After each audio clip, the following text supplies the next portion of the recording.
what's up, YouTube? What's going on, man? Just got off work. I wanted to come on here, man, and just talk to y'all for a minute, man, and tell y'all a little bit about myself. Because a lot of y'all don't know. Y'all think I'm just I am just a YouTuber, and I'm a man. And just gonna tell you a little bit something about me, man. I grew up in the streets.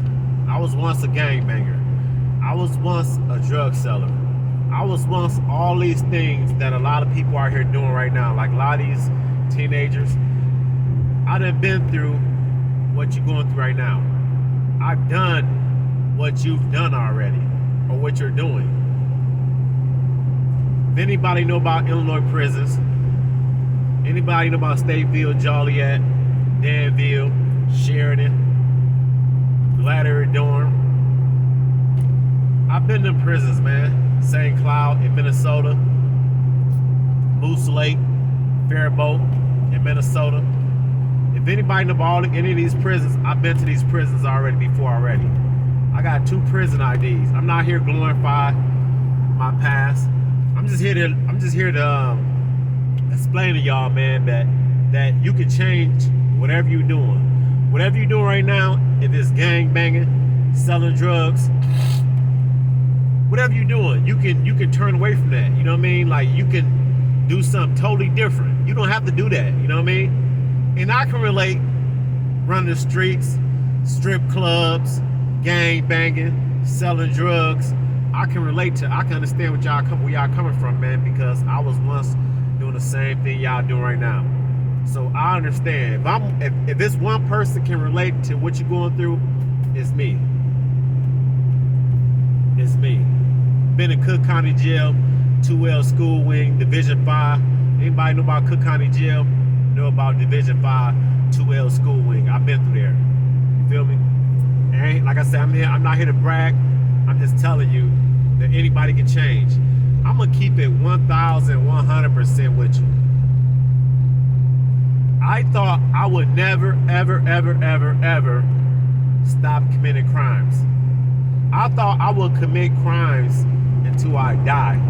I thought I would always be a felon. I thought I would always be a gangbanger and drug seller. I'm telling you, man, I didn't learn about credit until I was almost 40 years old, man. Think about that. Because I was in and out of prison my whole life. In and out. 5 prison bits. In and out of prison. I didn't care about my kids. I didn't care about my mom. I didn't care about the streets. I didn't care about nothing. Only thing I cared about, strip clubs, running the streets, gang banging, selling drugs, and women. You know what I mean? And it sucks, man, because I wasted a lot of years being locked up. You know what I mean? Like, them years I can't get back. You know what I mean? If I could rewind back, man, and go back and change the things I did, I would have never committed a crime. I don't want to. Well, everybody know that school is a waste of time. They don't teach you nothing. And then once you graduate, what you went to school for, to college for, you don't do when you get out of college. And then you go in debt. Then you $100,000, $20,000 in debt. Now it's like you in the rat race to get your credit right. So school is not the clue, not the answer. But I just wish I can go back and I wish I could have been a better father. Better father to my kids, man.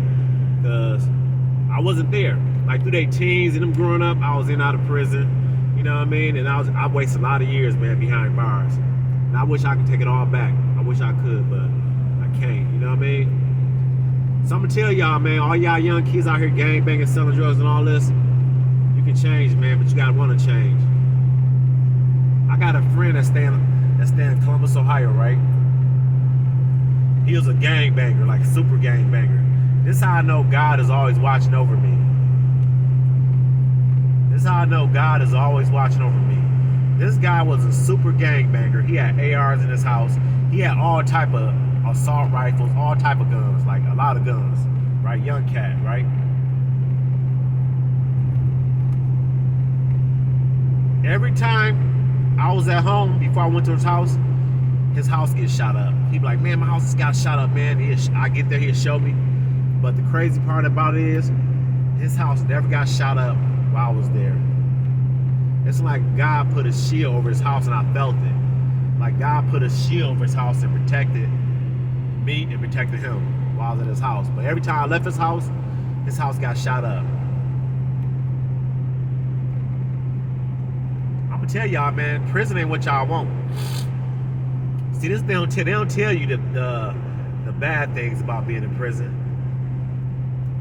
There's no guns in prison, so you gotta fight. And if you don't know how to fight, you're gonna get beat down. You're gonna get took advantage of. You're gonna get taken advantage of, man. Straight up. If you don't know how to fight, you're gonna get taken advantage of, man. Straight up. So y'all need to think about what y'all doing, man. Y'all need to think about y'all life, because I'm not here trying to tell you to do. I'm no saint, you know what I mean? I got a messed up past though, so I can relate to what y'all going through, man. I can relate to what y'all doing, man. I can relate to the street life because I was once in it super deep, and I thought I could never change. Now I got a job, I'm married, take care of my responsibility. I'm about to get a business started. I'm doing things I never thought I would be doing. I thought my whole life would consist of in and out of jail until I was 6 feet deep. No lie. My last prison bid I got out in 2006 in Minnesota. I did 5 years of selling drugs.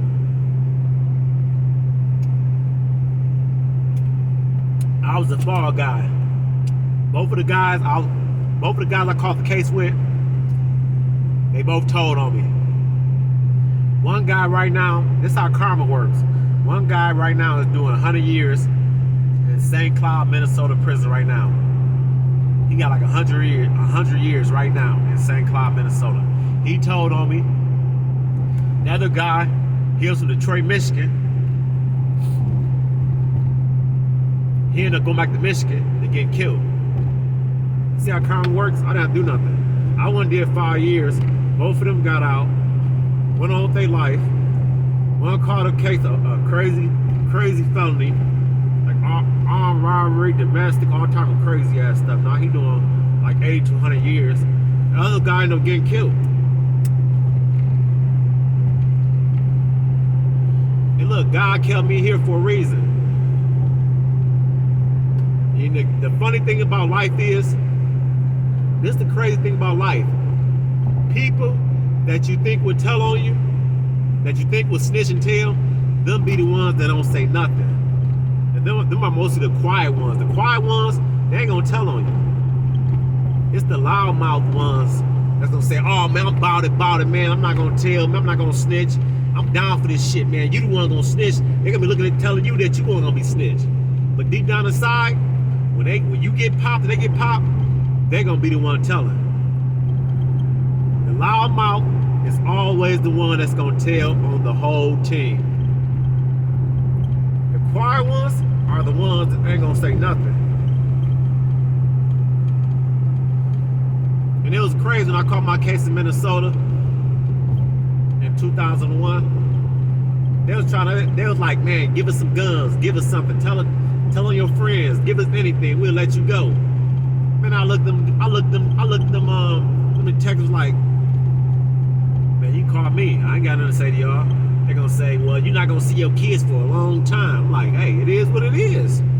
I know what I signed up for, you know what I mean? Like, a lot of cats will say they won't tell, but as soon as they get behind an interrogation door and they talk about 20, 30, 40, 50 years, they gonna tell. I've been in prison so many times, man, it don't even make no sense. I always be like, I'm still young. You know what I mean? I got time to get my life together. I got time to get it right. But I thought I would never get it right. That's the downfall. That's the downfall of that street life, man. You think in your head that you never get it right. Like I say, man, I didn't learn about credit until I was like almost 40 years old, man. I learned about credit. This chick in Columbus told me about credit when I first came to Ohio. this chick was like, how your credit is? I'm like, credit? What is that? I'm like, you got a credit score? She's like, yeah. I'm like, what? Because when I was brought up, my mom didn't know about credit. You know what I mean? Like, I grew up in Illinois, not too far from Chicago. And my mom didn't know about credit, so she didn't teach us nothing about credit. So I didn't know about it because nobody teach her about it, so she couldn't teach us.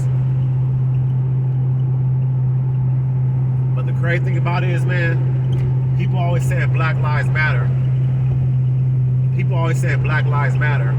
But Black Lives Matter don't matter to black people. The only time Black Lives Matter is when someone that's of a different race kills someone that's black, and then all of a sudden Black Lives Matter. Tell me the hypocrite in that, the hypocrisy in that. Black lives only matter when someone of a different race kill a black person. Other than that, black lives don't matter. Look what's going on. Look what's going on in neighborhoods all across America. Black people dying everywhere by another black person.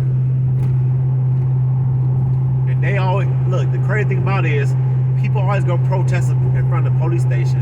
Why are you protesting there? When someone black, well, yeah, listen, let me break it down for you. When someone black kills someone black, you should have that same energy and be protesting in front of that person's mom's house that killed that kid or that baby or that man or that woman. Y'all should be out there protesting right in front of the parents' house of the criminal, the person that killed another black person. But when someone of a different race kill a black person, you guys go to march at the police precinct or protest. But you don't protest when someone black kills someone black. You get the balloons, you get the flowers, you get the t-shirts, and you say rest in peace. We need justice, all you say. It's sad. I'm not bashing black people. I'm black too, man. I'm just tired of black on black crime. I'm just tired of black people killing black people at an all-time high. It's like no one's doing nothing. No one's really talking about black on black crime. Well, there's a couple of YouTubers like Hassan Campbell. He talked about black on black crime. Charleston White, he does his thing, man. Like, I respect that guy because Charleston White is saying what a lot of people are afraid to say. He are saying things that a lot of people are afraid and scared to say. So I'm with him 100%. Lock all the gangbangers up, lock all the drug dealers up, lock all the criminals up that's terrorizing our neighborhood. Lock them up. Lock them all up. I don't want them to die. Lock them up. Let them get a taste of being locked up 24 hours a day, or get locked up in Cook County Jail, or one of the worstest jail in the world, or get on that, what's that show called? That show called Scared Straight. Get on that stuff. So this is swole dudes in prison that's been locked up 20, 30 years, super swole, and all they do is fuck little boys. All they do is fuck teenagers, kids. I'm telling you, man, they don't tell you about prison life. I was in Joliet, Illinois, before Joliet closed down back in the days when I was like 17. I was scared shitless, I'm not gonna lie. First time being locked up, I was scared shitless. But then I adapted. I adapted to the situation because I wasn't no scary dude, you know what I mean? And always, when I got locked up, I always targeted bullies. I always looked at people that bully people because I don't like bullies. I don't like people that bully other people because when I was younger, I used to get bullied by a female named Eva Black. I still remember her name. She used to bully me so hard, man, it was crazy. I was scared of that girl. She was super big. I ain't gonna lie, I was scared of her. But you know what's crazy? When I got older, right? I seen her. I was like, hey, what's up, Eva? Remember you used to bully me? Try that stuff now. We both started laughing and stuff, man. It was funny as hell. But I just want the world to be better, man. I want the black people to stop killing each other. I want the black people to start showing each other love, man. Like, why there's so much hate and envy and jealousy amongst black people? It's like black people hate to see you doing good. They want you to do good, but they don't want you to do better than them. So if you outshine someone that's black, I'm not gonna say all black people, because a lot of black people are happy to see other black people succeed and be successful. So I'm not gonna say all black people. It is some good black people out there that's not with the ish, that's not gang banging, and that's successful. So I just want the killing to stop, man. That's it, man. I just want it to stop, man. That's it. Cause there's so much evil things going on in this world, man. But that's all I got, man. You guys have a blessed day. Stay safe, man. Stay sucker free, and God bless you. Stop the killing. That's it. Holla. Be safe.